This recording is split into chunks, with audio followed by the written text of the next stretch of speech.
नमस्कार, मैं हूं आपके साथ मैत्री और आप देख रहे हैं हमारा खास शो राग बिहारी।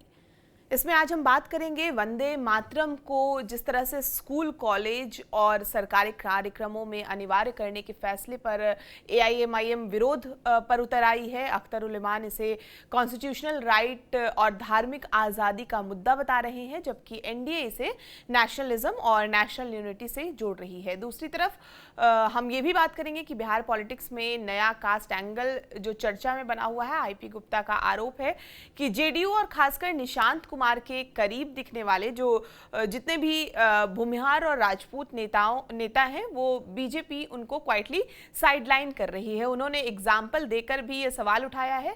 और उसके अलावा हम बात करेंगे एमएलसी चुनाव को लेकर। विधान परिषद चुनाव में जिस तरह से महागठबंधन और एआईएमआईएम क्या साथ आने वाली है, क्या रणनीति है उनकी, उन सब पर बात करेंगे। हमारे साथ हैं राजनीतिक विश्लेषक डॉक्टर संजय सर। बहुत बहुत स्वागत है आपका सर। सबसे पहले हम लोग जिस तरह से चर्चा नए कास्ट एंगल को लेकर हो रही है, महागठबंधन के विधायक हैं, पान पार्टी के अध्यक्ष जो हैं इंद्रजीत प्रसाद गुप्ता यानी आईपी गुप्ता, उन्होंने आरोप लगाया है कि बीजेपी उन भूमिहार और राजपूत नेताओं को साइडलाइन कर रही है जो जेडीयू और खासकर निशांत कुमार के समर्थन में दिख रहे हैं। उदाहरण के तौर पे उन्होंने अरुण कुमार सिंह का नाम लिया, आनंद मोहन जैसे नेताओं का नाम लिया, जो बीजेपी को, उन्होंने कहा कि इन नेताओं को बीजेपी ने झटका दिया है। और आईपी गुप्ता ने साथ ही ये भी दावा किया कि जो भी नेता जेडीयू के करीब जाएगा, बीजेपी उसे पॉलिटिकली नुकसान पहुंचा सकती है। उन्होंने खास करके भूमिहार और राजपूत समाज को सचेत रहने की भी सलाह दी है। आईपी गुप्ता जिस पार्टी में है या जिस गठबंधन के साथ खड़े हैं, उस गठबंधन से ज्यादा उनको फिक्र एनडीए गठबंधन की है कि एनडीए गठबंधन में निशांत की टीम के साथ क्या व्यवहार हो रहा है और बीजेपी कैसे किनको ये डिग्रेड कर रही है, किनको अपग्रेड कर रही है। तो आईपी गुप्ता अगर एनडीए में होते तब उनकी बातों में कोई दम होता, जब वहां है ही नहीं तो फिर इस तरह की बातों का कोई मतलब नहीं। बिल्कुल निशांत के साथ मैंने देखा था कुछ विधायकों की सक्रियता बढ़ी थी। वो रुहेल रंजन थे, राजीव रंजन के पुत्र, अरुण कुमार के पुत्र ऋतुराज थे, चेतन आनंद थे, आनंद मोहन के बेटे, वशिष्ठ सिंह थे, वो सासाराम के किसी विधानसभा से वो जीतते हैं। तो मैंने देखा था कि कुछ नौजवान 11-12 विधायकों की एक टीम बनी थी और कोमल सिंह थी जो अभी विधायिका है। इस तरह से 11-12 लोगों की एक टीम बनी थी। तो टीम बनना और मंत्रिमंडल में जगह मिलना दोनों दो पार्ट है। टीम बन जाने से व्यक्ति को मंत्री बना दिया जाए ऐसा तो कुछ है नहीं। 15% लोगों को ही मंत्री बनाया जा सकता है। और जब बीजेपी और जेडीयू ने अपने अपने कोटे बांट लिए तो उसके बाद फिर वो टीम में तो जगह दिलानी होगी, तो फिर दोबारा लोगों के लिए जगह बनानी पड़ेगी मंत्रिमंडल में और सारे लोगों को जगह देनी पड़ेगी। इसलिए हाँ, आनंद मोहन जी ने सवाल जरूर उठाया था। अरुण कुमार भी अपनी नाराजगी पार्टी से उन्होंने व्यक्त की थी। अब किस बात की पार्टी से नाराजगी थी? वो कह रहे थे कि मुझे शपथ ग्रहण समारोह में निमंत्रण नहीं दिया गया। इसको लेकर के वो अपनी पीड़ा बता रहे और आनंद मोहन अपने बेटे को लेकर के कि हमने सरकार बचाई है, जिस समय नीतीश कुमार जी वो मदद करनी थी हमने मदद की। भाई नीतीश कुमार को आपने मदद की तो नीतीश कुमार ने भी आपको मदद की। जेल मैनुअल में बदलाव किसने लाया? नीतीश कुमार जी ने लाया, उनकी सरकार ने लाई। अगर उनकी पत्नी सांसद हैं तो वो किस पार्टी से सांसद? बेटे को टिकट मिला तो वो किस पार्टी से? अब मंत्री नहीं बनने का ये मतलब नहीं हो जाता है। बहुत सारे लोग हैं जो अभी इंतजार में थे, कतार में थे, उम्मीद थी कि हमें मंत्रिमंडल में जगह मिलेगी। वो किसी टीम में नहीं थे, वो बीजेपी में थे या जेडीयू में थे। अपने अपने क्षेत्र में अपने तरीके से संघर्ष करके जीत करके आए थे। लेकिन फिर मैं कह रहा हूं कि जब जातीय और क्षेत्रीय संतुलन को साधा जाता है तो कितने ओबीसी होंगे, कितने ईबीसी होंगे, अब बीजेपी की जहां तक आईपी गुप्ता बात कर रहे हैं, आईपी गुप्ता ने बीजेपी की लिस्ट नहीं देखी है क्या? जो 15-16 मंत्री हैं उसमें 9 तो सवर्ण है। अब कितने सवर्ण को जगह देगी बीजेपी? और अगर केवल सवर्ण को जगह मिलने लगेगी तो गुप्ता जी फिर सवाल बीजेपी पर ही उठाएंगे कि यह सवर्णों की पार्टी। इसलिए ये सब जो है ये बिहार की बेहतरी का विषय नहीं है। ये आईपी गुप्ता के मन में कभी कभी कुछ काल्पनिक बातें आती हैं और वो बातें अपना बोल जाते हैं, और बोल जाते हैं तो फिर हम लोग उसमें राजनीति की एंगल तलाशने लगते हैं। इसलिए ये बहुत इंपॉर्टेंट नहीं है कि आईपी गुप्ता बिहार और राजपूतों के प्रति इतना ख्याल रखते हैं, इतने शुभचिंतक हैं। उससे ज्यादा बिहार की बेहतरी की बात वो करते कि हाँ नई सरकार बनी, नया मंत्रिमंडल बना, नई जिम्मेवारियां विभाग में जिनको मिली है, उनके परफॉर्मेंस को लेकर के सवाल उठाए ना। कब तक जाति ढूंढते रहेंगे और जाति खोजते रहेंगे कि ये इस जाति को जगह मिल गई, इस जाति को जगह नहीं मिल गई।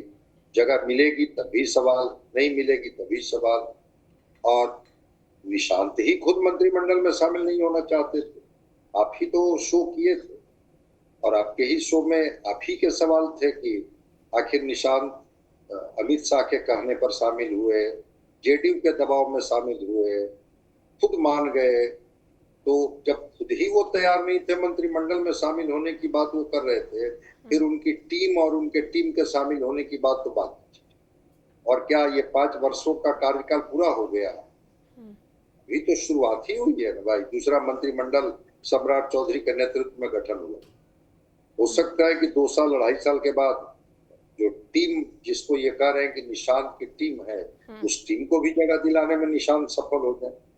इसलिए ये बिहार जाति और जाति की राजनीति से क्यों नहीं बाहर निकल पाती है, मुझे नहीं समझ में आती है बात। और आईपी गुप्ता को बेहतरी बिहार की कैसे हो, इससे ज्यादा उनको है कि कौन भूमिहार को कौन भूमिहार को मंत्रिमंडल में जगह नहीं मिला, किस राजपूत को जगह नहीं मिली, कौन खुश है, कौन नाराज है। तो सबकी नाराजगी और खुशी की समझ उनको है। इससे अगर बिहार का भला हो जाए तो अच्छी बात है। बिल्कुल सर, एक और टॉपिक अभी बिहार में चर्चा का विषय बना हुआ है। वंदे मातरम को जिस तरह से स्कूल, कॉलेज और सरकारी कार्यक्रमों में अनिवार्य करने का फैसला लिया गया है, उसके बाद अख्तर उल इमान और एआईएमआईएम ने इसका खुलकर विरोध किया है। अख्तर उल इमान का कहना है कि वंदे मातरम उनकी धार्मिक मान्यताओं के खिलाफ है, क्योंकि इस्लाम में मूर्ति पूजा स्वीकार नहीं है। और साथ ही सुप्रीम कोर्ट के पुराने फैसलों का भी उन्होंने हवाला देते हुए कहा कि किसी को भी जबरदस्ती राष्ट्रगीत गाने के लिए मजबूर नहीं किया जा सकता।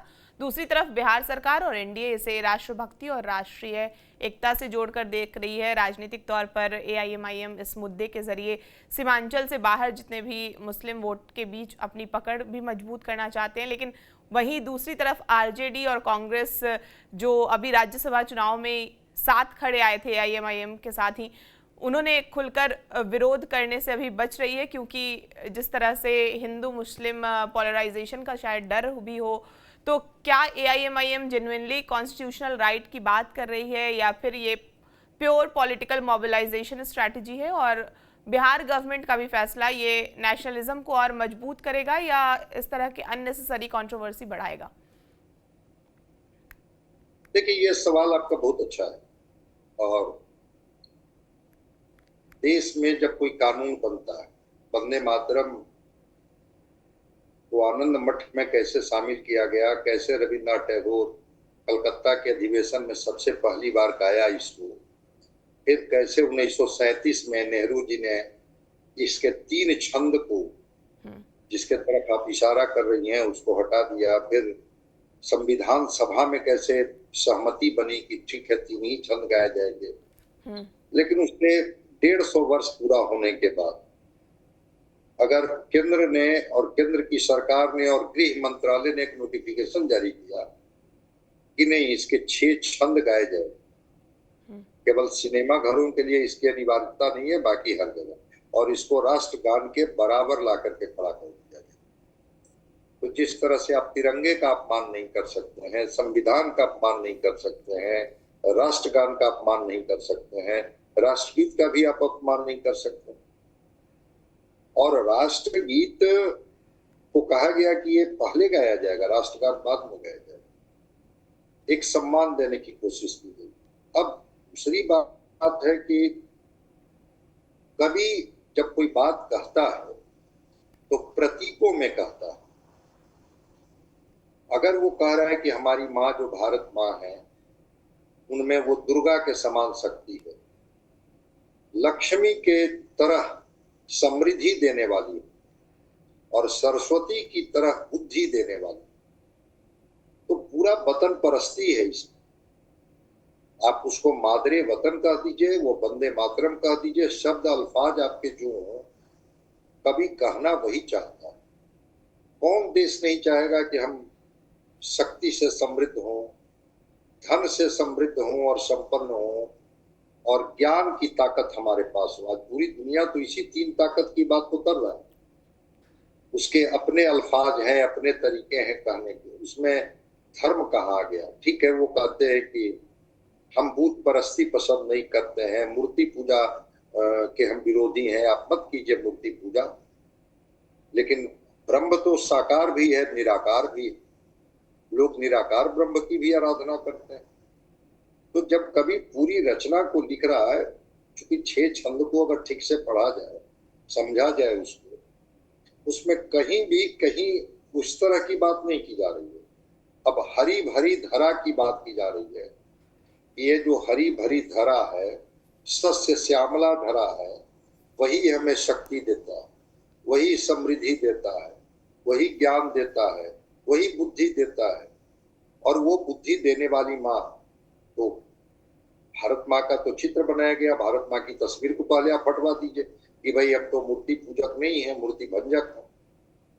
भारत माँ की एक तस्वीर बनाई गई ना, और उस भारत माँ की तस्वीर वो सब लोग सम्मान करते हैं, सब लोग ये करते हैं। बहुत सारे हिंदी के ऐसे शब्द है जिसमें अरबी के शब्द, उर्दू के शब्द, फारसी के शब्द, अंग्रेजी के शब्द प्रवेश कर गए हैं, एक तरह से मिक्स हो गए हैं, और हम लोग रोज उन शब्दों का प्रयोग करते हैं। प्रयोग करने वाले को भी नहीं पता है कि ये शब्द का क्या मतलब होता है, लेकिन इसलिए प्रयोग करते हैं कि वो शब्द प्रचलन में है और वो शब्द हम लोग लगातार उदाहरण देने के लिए इस्तेमाल करते हैं। तो कवि और कवि ने जिस समय इस रचना को लिखी, वो उद्घोष था, और वो उद्घोष था भारत माँ के सपूतों को जगाने का। वो उद्घोष था विरोधियों को बताने के लिए, वो उद्घोष था अतीत के उस स्वर्णिम काल को याद कराने का, वो उद्घोष था अपने वर्तमान पर गर्व करने का और भविष्य की रूपरेखा लिखने का। वो उद्घोष था ये बताने का कि हमारा तो खुद ही वर्तमान भी स्वर्णिम है और अतीत भी गौरवशाली है। अब इसमें अख्तरुल इमाम जी को और AIMIM को सियासत नजर आ रही है, तो करे सियासत। संविधान से बड़ा तो सियासत नहीं है। जब गृह मंत्रालय ने नोटिफिकेशन जारी कर दिया है, तो फिर तो मैंने तो कांग्रेस के लोगों को देखा, वो तो नहीं विरोध कर रहे हैं, RJD के लोग भी विरोध नहीं कर रहे हैं। अब अख्तरुल इमाम को लगा कि चलो कुछ इसी में सियासत की जाए, वो शुरू कर दिए। पश्चिम बंगाल, जहां ये गीत लिखा गया, जहां के आनंद मठ में बंकिम चंद्र चटर्जी जी ने इसको शामिल किया, पश्चिम बंगाल में भी इस गीत को लेकर के कोई आपत्ति नहीं हुई। पश्चिम बंगाल में भी जब इस गीत को गाया गया तो वहां भी कोई आपत्ति नहीं। सर, हमारा अगला सवाल है, जो MLC का चुनाव होने वाला है, महागठबंधन जिस तरह से AIMIM को साथ लाई थी राज्यसभा चुनाव के दौरान, क्या विधान परिषद चुनाव में भी महागठबंधन AIMIM को साथ लाने की तैयारी कर रही है? क्योंकि राज्यसभा चुनाव के बाद हमने जिस तरह से AIMIM को फिर से RJD के खिलाफ और जिस तरह से उम्मीदवार को लेकर सवाल और कई तरह के सवाल उठाते देखे, लेकिन फिर ये भी शर्त थी AIMIM की उस वक्त, अख्तरुल इमाम सामने आके ये भी बात कहे कि एक MLC सीट पर बात बन गई है और इसी तर्ज पर हम आ रहे हैं राज्यसभा चुनाव में महागठबंधन के साथ। तो क्या इस बार MLC चुनाव में साथ आएगी AIMIM, या क्या लग रहा है आपको, किस शर्त पे इस बार मानने वाले हैं? मुझे नहीं लगता है कि RJD उनको कोई एक सीट देने जा रही है। वो साथ आए नहीं आए उनका पार्ट है, और एक एमएलसी बनाने के लिए जितनी जरूरत है वो संख्या इनके पास है इंडिया गठबंधन के पास। हाँ, राज्यसभा में एआईएमआईएम की जरूरत थी, लेकिन इनके ही अपने विधायकों ने दगा दे दिया। वो जो कांग्रेस के दो थे और एक तो इनके ही विधायक अनुपस्थित हो गए, और जिसका फायदा सीवीएस राम जी को मिल गया, वो राज्यसभा में चले गए। इस बार शायद इनकी जरूरत नहीं है। बिल्कुल आप सही कह रही हैं कि इस तरह के प्रयास लगाए जा रहे हैं, और शायद राज्यसभा के समय इनको आश्वासन दिया गया था आरजेडी के द्वारा कि अगर राज्यसभा में हमारे उम्मीदवार को जीतने में मदद करेंगे तो विधान परिषद में हम एक उम्मीदवार आपको भी देंगे। शायद इस प्रस्ताव के बारे में चर्चा थी। तो क्या वो आरजेडी के द्वारा जो उम्मीदवार रखे गए थे, ठीक है, एआईएमआईएम ने समर्थन किया, लेकिन वो जीत तो नहीं पाए। तो नहीं जीत पाए तो राजनीति में आपको लगता है कि कोई वादे का और कोई इस तरह की चीजों का कोई मतलब होता है? बता दिया जाता है कि हाँ देखिए वो परिस्थिति कुछ और थी जिस समय हमने आपको एश्योरेंस दिया था, अब परिस्थिति कुछ और है। तो ऐसी स्थिति में तो पार्टी की ये राय है, गठबंधन के लोगों की ये राय है, वो सहमत है, ये असहमत है, निकालेंगे मीन में। और ये इसलिए करेंगे कि चूंकि अब एआईएमआईएम के 5 विधायकों का न भी इनको समर्थन मिलेगा, तभी एक एमएलसी जिताने में ये सफल हो जाएंगे, सक्षम हो जाएंगे। अब देखा जाएगा बाद के दिनों में कि देखिए दोनों तरफ से चीजें होते रही हैं। एआईएमआईएम के विधायकों को किसने तोड़ दिया था? आरजेडी ने। और एआईएमआईएम के लोग फिर भी आरजेडी के चौखट पर जा करके और गिड़गिड़ाते रहे विधानसभा के चुनाव के वक्त कि भाई हमें मात्र 6 सीट दे, बाकी आप लड़े। आरजेडी दी थी क्या? वो आरजेडी जिन्होंने इनके विधायकों को तोड़ दिया, उस आरजेडी के दरवाजे पर जाकर के एआईएमआईएम गिड़गिड़ाते रही कि हमें 6 सीट दे दीजिए, और आरजेडी ने नहीं। ठीक है, वो 5 जीत करके आ गए, वो अलग बात है। उसी तरह से एआईएमआईएम ने राज्यसभा के समय समर्थन दिया, लेकिन मुझे नहीं लगता है कि अब उनके 5 विधायक और 5 विधायकों को लेकर के एक एमएलसी छोड़ देगी आरजेडी। इतना त्याग करने वाली पार्टी तो मुझे नहीं दिखती है आरजेडी। अगर इतना ही त्याग और समर्पण और एआईएमआईएम के प्रति लगाव होता तो विधानसभा के समय 6 टिकट ही उनको दे देता। उस समय तो जीतने की बात नहीं ना थी, टिकट देने की बात थी। टिकट दे, तो टिकट देने से भी आरजेडी अपने को पीछे हटा ली कि नहीं मैं क्यों दूं? आपको लड़ना है लड़िए, जीतना है जीतिए, हारना है हारिए। हम जो एक गठबंधन बनाए हैं उस गठबंधन में 6 टिकट आपके हिस्से में तो नहीं हो। आपने देखा होगा जो झारखंड के मुख्यमंत्री हैं हेमंत सोरेन जी, वो भी चाहते थे जो ट्राइबल सीट था उस पर लड़ना, और वो भी इंडिया गठबंधन से लड़ना चाहते थे कि उस गठबंधन में हमें सीट मिल जाए। वो भी 5-6 सीट की बात कर रहे थे, कहाँ उनको मिली? और जबकि झारखंड में गठबंधन की सरकार चल रही है, आरजेडी के बजाय तो मंत्री हैं वहां उस गठबंधन की सरकार में। तो राजनीति में कल वादे कौन होंगे, आज निर्णय क्या होगा, परसों कौन सी बात होगी, इसके बारे में अधिकृत तौर पर कुछ नहीं कहा जा सकता है। अभी तक तो मैंने आरजेडी के किसी नेता का बयान नहीं सुना है कि ठीक है हमने राज्यसभा के चुनाव के समय में वादा किया था, ये जो एमएलसी का जो सीट है एक जो हम लोग जीतने में सफल होंगे वो हम दे देते हैं, या ये ऐसा अधिकृत बयान मैंने कोई भी तो नहीं सुना। ठीक है, वो दावा एआईएम कर रही है, करे। आरजेडी क्या करेगी? जब तक आरजेडी का कोई अधिकृत बयान नहीं आ जाता है तब तक इस पर अभी क्या कुछ कहा जा सकता है। बिल्कुल बिल्कुल, बिहार की राजनीति है, सियासत का तापमान जो है वो लगातार बढ़ते रहता है। सर बहुत बहुत शुक्रिया हमसे बातचीत करने के लिए। हम ऐसे ही और भी आप तक खबर पहुंचाते रहेंगे, और इन विषयों पे आपकी जो भी राय है हमें कमेंट करके ज़रूर बताएं। और बिहार की तमाम खबरों के लिए आप हमारे साथ बने रहें और देखते रहें TV9 बिहार झारखंड।